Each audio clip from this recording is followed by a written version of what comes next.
नीचा दिल गए लाल बटन के देव को MKA प्रोडक्शन चैनल के सब्सक्राइब करूं और बगल में दिल घंटी के निशान के दबाना नहीं बिसरू ताकि नव नव वीडियो और ऑडियो अपने तक तुरंत मुफ्त में पहुंचे। अपने सब सुन रहल छी मां कामाख्या फिल्म्स के शानदार प्रस्तुति। जय काली जय तारा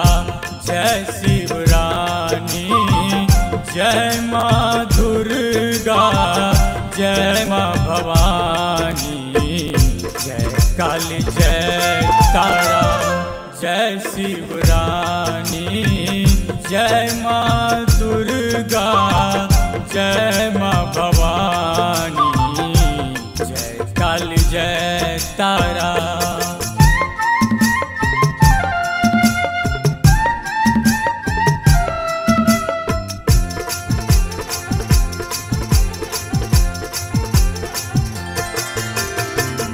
मन अच्छी बिकली तरस बिनु मैया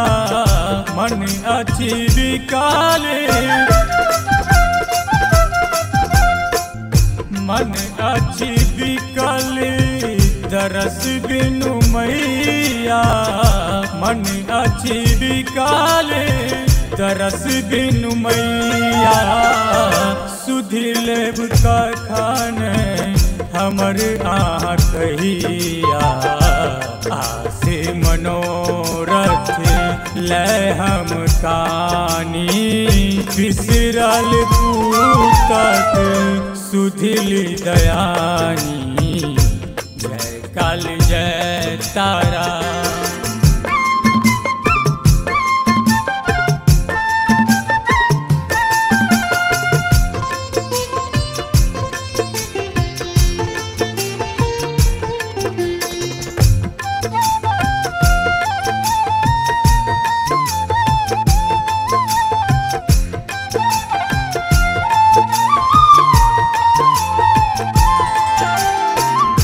यज्ञ हवन नाना विधि पूजा व्यर्थक जप तप ध्यान समूचा यज्ञ हवन नाना विधि पूजा व्यर्थक जप तप ध्यान समूचा नहीं पूजा बिनु भावक मानी नहीं पूजा बिनु भावक मानी क्षमा करब बूझी सुतिय ज्ञानी जय काली जय तारा जय शिवरानी जय माँ दुर्गा जय माँ भवानी।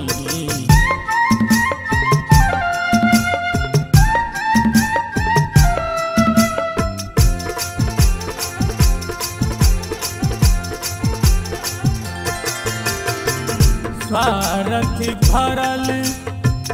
हमर मन माता कलुषित मन के तू ही त्राता स्वार्थ भरल हमर मन माता कलुषित मन के तू ही त्राता निश्चल मन